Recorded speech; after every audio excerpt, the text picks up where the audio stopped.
आप देख रहे हैं अनहोनी। तो चलिए बढ़ते हैं आज की इस कहानी की ओर। रमन उस रात सिनेमा देखकर घर वापस लौट रहा था। रात काफ़ी हो चुकी थी। रात के करीब 12:30 बज रहे थे और रमन पैदल अकेले उस सुनसान रास्ते पर आगे बढ़ रहा था। रमन को अकेले सिनेमा देखने का बहुत शौक था, इसलिए जहाँ पर भी कोई नई फिल्म लगती थी रमन पहुँच जाता था, और वो भी 9 से 12 यानी कि नाइट शो में। रमन अभी उस रास्ते पर आगे बढ़ ही रहा था कि तभी अचानक से धीमी धीमी बारिश शुरू हो गई। रमन ने अपने चलने की रफ्तार बढ़ा दी। उसे लगा कि वो जल्दी जल्दी पहुंच जाए घर बारिश के शुरू होने से पहले, मगर बारिश और तेज होती जा रही थी। रमन ने आसपास देखा, मगर उसे कहीं कुछ भी ऐसा दिखा नहीं जिसके नीचे वो बारिश से बचने के लिए अपना सिर छुपा सके। तो वो पास ही में एक घने पेड़ के नीचे खड़ा हो गया। बारिश सच में बहुत तेज थी। सिर्फ बारिश की आवाज़ और बिजली के कड़कने की आवाज़ के अलावा और कोई आवाज़ उसे सुनाई नहीं दे रहे थे। बारिश तेज पर तेज होती जा रही थी और रमन अब उस पेड़ के नीचे खड़ा होकर भी बारिश के पानी से ज़्यादा देर तक बच नहीं सकता था। खैर, रमन ने बारिश पर से ध्यान हटाकर आसपास अपनी नज़र घुमाई। आसपास चारों तरफ पूरा अंधेरा था। ऊपर से वो जंगल का रास्ता, एक भी रोशनी, एकमात्र रोशनी का कोई भी जरिया वहाँ पर नहीं था सिवाय रमन के पॉकेट में पड़े उस छोटे से बैटरी टॉर्च के। तो रमन ने तुरंत अपना बैटरी टॉर्च निकाला और आसपास देखने लगा। आसपास देखने पर उसे महसूस हुआ कि वहीं पास ही में एक पुराना कुआं सा है। मतलब कि कुआं आधा टूटा हुआ था। कुएं का आधा दीवार जैसे किसी ने तोड़ दिया हो ऐसा लग रहा था। खैर, रमन उसी पेड़ के नीचे खड़ा रहा और बारिश के रुकने का इंतज़ार करता रहा। रमन बीच बीच में टॉर्च घुमाकर इधर उधर देखे जा रहा था कि कहीं कोई मदद मिल जाए, मगर कहीं से कोई मदद की आशा उसे नहीं मिल रही थी। तभी रमन ने वापस से टॉर्च घुमाई और टॉर्च उस कुएं के पास गई। तो रमन ने देखा कि कुएं के ऊपर कोई औरत बैठी हुई है। उसका चेहरा कुएं की तरफ था, इसलिए उसे बस उस औरत की पीठ ही नजर आ रही थी। वो औरत कुएं के अंदर पैर लटकाकर बैठी हुई थी। रमन को कुछ ठीक नहीं लगा। उसे लगा कहीं औरत कुएं में कूदने वाली तो नहीं है।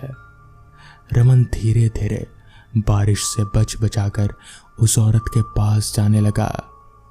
जैसे ही वो उस औरत के पास पहुंचा, अचानक से उस औरत ने अपना चेहरा रमन की ओर घुमाया। चेहरा नहीं बल्कि अपनी पूरी गर्दन ही रमन की ओर घुमाई।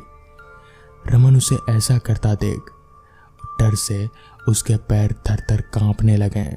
उस औरत का चेहरा भी बहुत ज़्यादा खौफनाक था।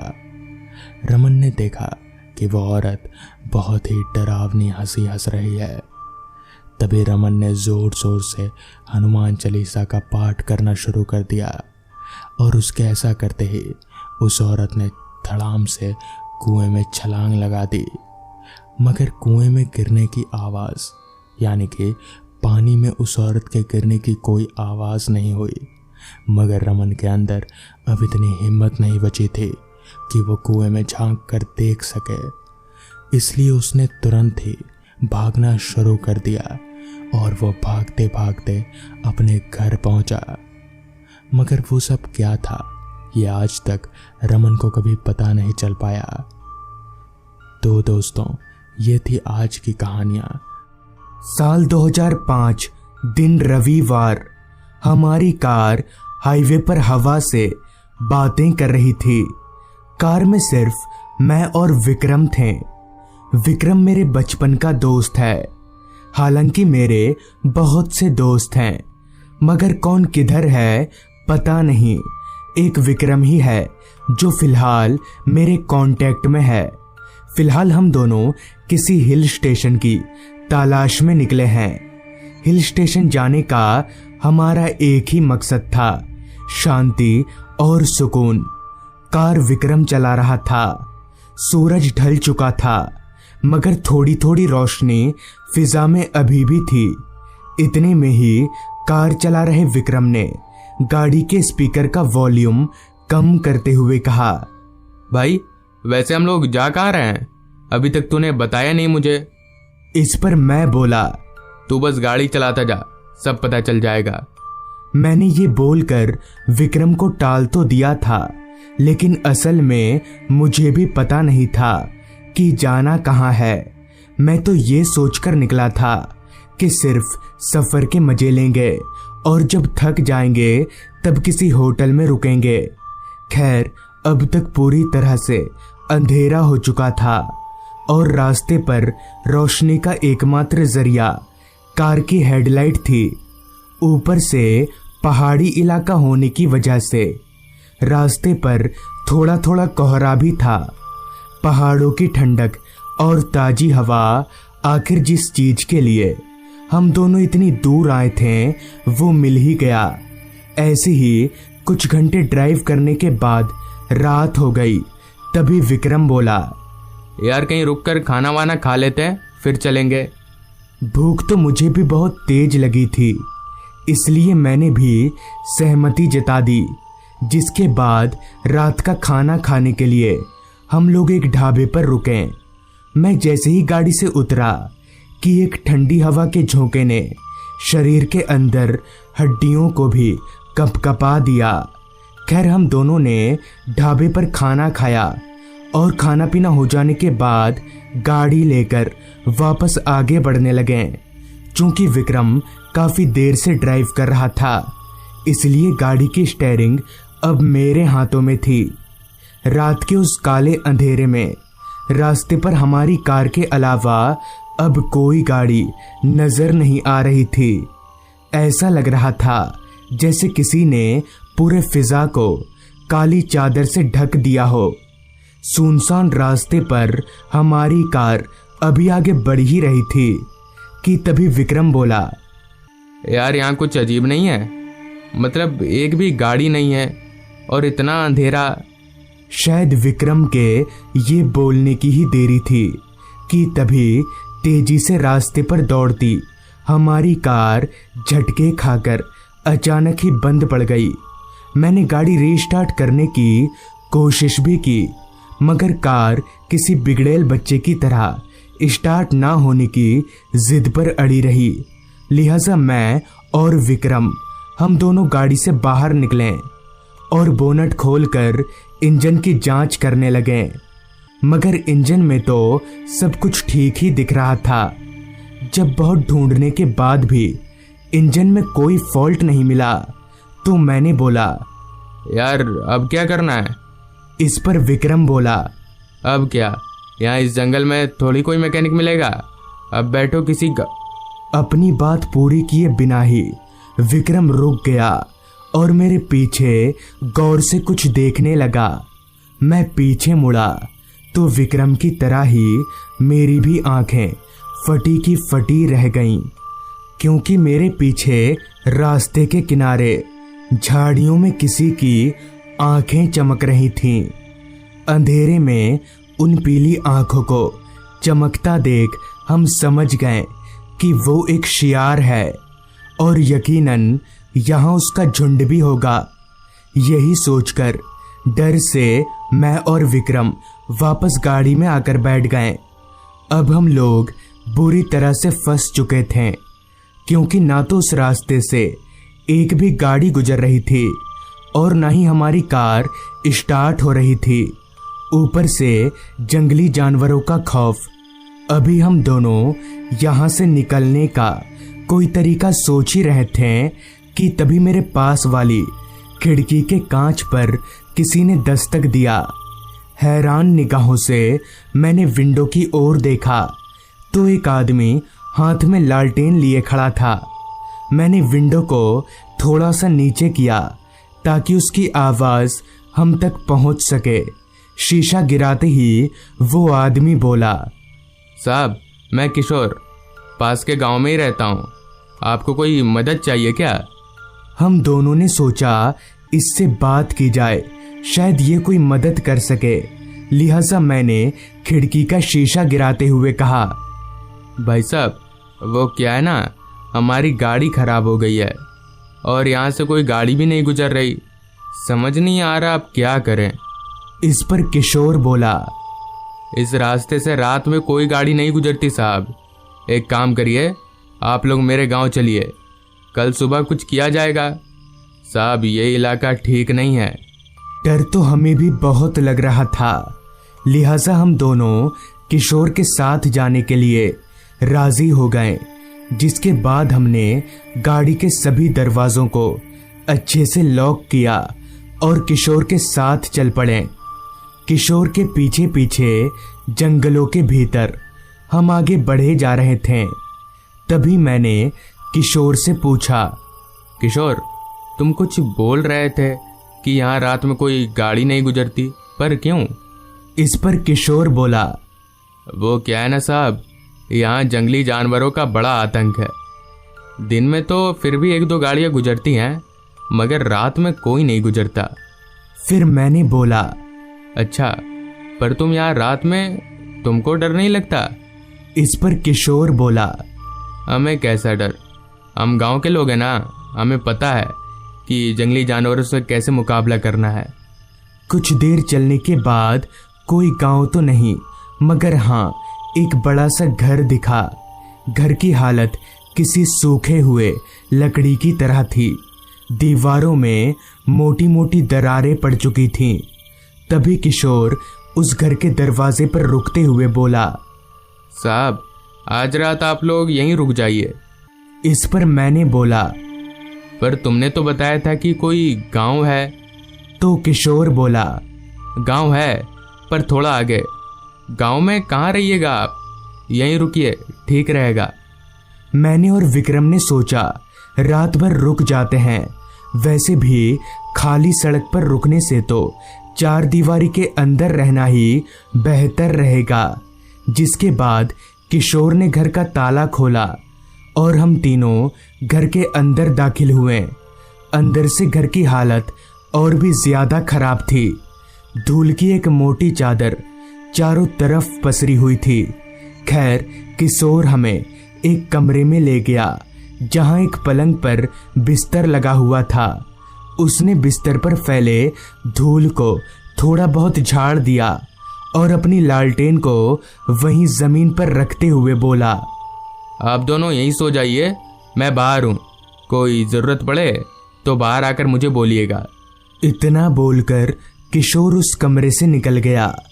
जमीन पर रखे लालटेन की रोशनी में मैंने एक नज़र उस कमरे को अच्छे से देखा।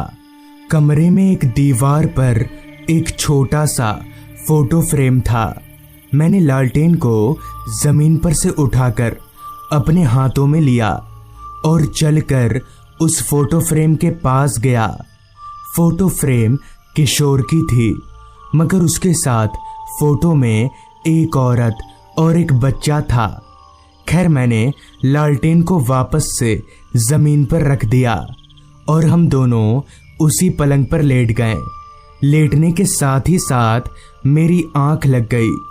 पता नहीं कितनी देर बाद, मगर जब मेरी आंख खुली तब मुझे किसी औरत और किसी बच्चे के खिलखिलाने की आवाज आ रही थी। मुझे बहुत हैरानी हुई कि आखिर इस घर में औरत और बच्चा कहाँ से आ गए। जब हम यहाँ आए थे तब तो कोई नहीं था। लिहाजा मैं पलंग पर से उठा और कमरे का दरवाज़ा खोलकर बाहर निकला। मैं जैसे ही अपने कमरे से निकलकर थोड़ा आगे बढ़ा कि वो खिलखिलाने की आवाज़ अचानक से बंद हो गई। मुझे लगा शायद ये मेरा वहम होगा। ये सोचकर अभी मैं कमरे में जाने के लिए वापस मुड़ा ही था कि तभी बगल से एक बच्चे ने आकर मेरा हाथ पकड़ लिया। मैंने धीमी सी रोशनी में उस बच्चे का चेहरा देखा तो ये वही बच्चा था जिसे मैंने अपने कमरे में उस फोटो फ्रेम में देखा था। तभी वो बच्चा मेरा हाथ खींचते हुए मुझे कहीं ले जाने लगा। वो बच्चा मुझे खींचकर एक दूसरे कमरे में ले गया और दरवाज़ा खोलकर मुझे अंदर देखने का इशारा किया। मैंने जब उस कमरे में अंदर देखा तो मेरे पैरों तले ज़मीन खिसक गई, क्योंकि उस कमरे में फांसी से 3 लाश लटक रही थी। एक लाश किशोर की थी और दूसरी उस औरत की जिसे मैंने फोटो फ्रेम में देखा था, और तीसरी उसी बच्चे की जो अभी मेरे बगल में खड़ा था। मैंने डर भरी नज़रों से उस बच्चे की ओर देखा, मगर वो बच्चा मेरे बगल से गायब था। फिर जब मैंने सामने देखा तो वो तीनों लाश भी अब उस कमरे में नहीं थे। ये सब देखकर मैं समझ गया था कि जरूर दाल में कुछ काला है। लिहाजा मैं वापस अपने कमरे में गया और विक्रम को उठाकर सारी बात बताने के बाद हम लोग वहां से भाग निकले। भागकर हम लोग उस तरफ जाने लगे जिधर किशोर ने गांव बताया था। हम लोग भागकर सीधे उस गांव में पहुंचे और वहां के लोगों को सारी बात बता दी, जिस पर उन्होंने बताया कि दरअसल वो लड़का किशोर का बेटा था और वो फोटो वाली औरत उसकी पत्नी। उनका एक बहुत अच्छा हंसता खेलता परिवार था, लेकिन एक दिन उस घर में उन तीनों की लाश लटकी हुई मिली। अब उन्होंने ऐसा क्यों किया ये तो कोई नहीं जानता, मगर हाँ, उन तीनों की आत्माओं ने कभी किसी को आज तक नुकसान नहीं पहुंचाया। तो दोस्तों, ये थी आज की कहानी। सुनसान सड़क, रास्ते के दोनों तरफ सिर्फ घना जंगल, और उसी रास्ते पर चल रही मेरी टैक्सी हवा से बातें कर रही थी। रात काफी हो चुकी थी और रास्ते पर कोई नजर नहीं आ रहा था, ना तो कोई गाड़ी और ना ही कोई स्ट्रीट लाइट। जहां तक नजर जा रही थी सिर्फ जंगल और पतली रोड ही दिखाई पड़ रही थी। मैं पिछले 14 सालों से टैक्सी चलाने का काम कर रहा था, मगर उस रात उस रास्ते पर मुझे जो महसूस हो रहा था वो शब्दों में बयां कर पाना नामुमकिन है। खैर, बिना किसी रुकावट के एक ही धुन में मैं टैक्सी चलाए जा रहा था। इसी बीच मैंने एक नज़र अपने फ़ोन को देखा तो रात के 12 बज रहे थे। मोबाइल से नज़र हटाकर मैंने जैसे ही सामने देखा तो मैं एकदम से हड़बड़ा गया, क्योंकि रोड के बीचों बीच मेरी टैक्सी से कुछ ही दूरी पर एक आदमी खड़ा था। उस आदमी को बचाने के चक्कर में मैंने एकदम से ब्रेक मार दिया, जिससे मेरी टैक्सी घसीटती हुई बिल्कुल उस आदमी के पास जाकर रुक गई। उस आदमी के हाथ में एक थैला था। उस आदमी के हाव भाव से वो कुछ परेशान लग रहा था। इससे पहले कि मैं कुछ बोलता, वो खुद चलकर मेरे पास आया और बोला, भाई साहब, आप जरा मुझे आगे तक छोड़ देंगे? इस पर मैंने बोला, ठीक है, मगर अचानक गाड़ी के सामने आना ठीक नहीं है। अगर आपको लग जाती तो? मुझे लगा बेचारे को लिफ्ट दे देना चाहिए, यहाँ कहाँ भटकेगा। यही सोचकर मैंने उस आदमी को लिफ्ट दे दिया और वापस से आगे बढ़ने लगा। उस आदमी के चेहरे से परेशानी अभी भी झलक रही थी, जिस पर मैंने उस आदमी से कहा, क्या बात है भाई साहब, आप इतना परेशान क्यों हैं? और इस रास्ते पर कहाँ जा रहे थे? इस पर उस आदमी ने एक अजीब सा जवाब दिया, बस यूं ही, कहीं नहीं। लेकिन फिर मैंने कुछ नहीं कहा और चुपचाप गाड़ी चलाता रहा। कुछ दूर गाड़ी चलाने के बाद उस आदमी ने कहा, भाई साहब गाड़ी रोकिए, मुझे उतरना है। इस पर मैंने टैक्सी रोकते हुए अगल बगल देखा, मगर आसपास मुझे घने जंगल के अलावा और कुछ भी नहीं दिख रहा था। आसपास कुछ ना पाकर मैंने उस आदमी से कहा, यहाँ कहाँ उतरिएगा? यहाँ तो जंगल के अलावा कुछ भी नहीं है। इस पर उस आदमी ने जवाब दिया, अब मैं चला जाऊंगा। इतना बोलकर वो आदमी टैक्सी से नीचे उतरा और जंगलों की तरफ चलता बना। जिसके बाद मैंने भी ज्यादा दिमाग ना लगाते हुए टैक्सी को आगे बढ़ा लिया। रास्ता अभी भी पूरी तरह से जंगल और खामोशी के गिरफ्त में था। अभी तक एक भी गाड़ी को ना देखकर मैंने अपने मन ही मन में कहा, इस रास्ते पर कुछ ज्यादा ही खामोशी नहीं है? लगता है इतनी रात गई इस रास्ते पर कोई गाड़ी आती जाती नहीं है। अभी मैंने मन ही मन में ये कहा ही था कि तभी सामने सड़क के बीचों बीच मुझे एक बूढ़ा आदमी खड़ा दिखा। उस बुजुर्ग आदमी को देखकर मुझे काफी हैरानी हुई कि आखिर इतना बूढ़ा आदमी इतनी रात गए इस जंगली रास्ते पर क्या कर रहा है।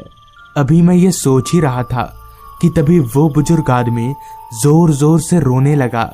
तो उसे अचानक रोता देख मैं और भी ज्यादा हैरान हो गया कि आखिर इस बुजुर्ग आदमी को हुआ तो हुआ क्या।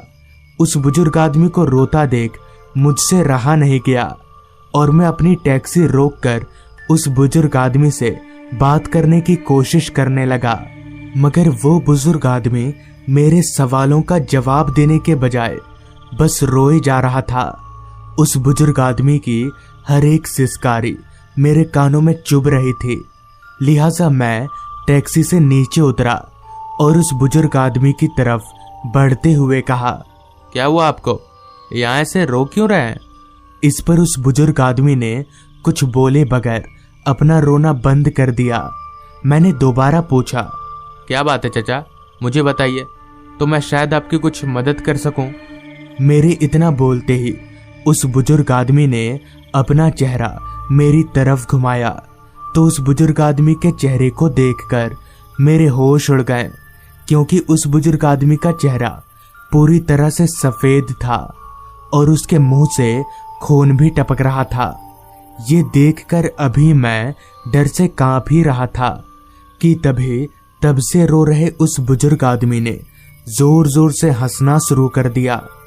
ये देखकर मैं समझ गया कि वो बुजुर्ग आदमी कोई इंसान नहीं बल्कि भूत है। मैं हिम्मत जुटाकर वहां से टैक्सी की ओर भागने लगा। टैक्सी के पास पहुंचकर मैं सीधे टैक्सी के अंदर गया और टैक्सी स्टार्ट करके आगे बढ़ने लगा।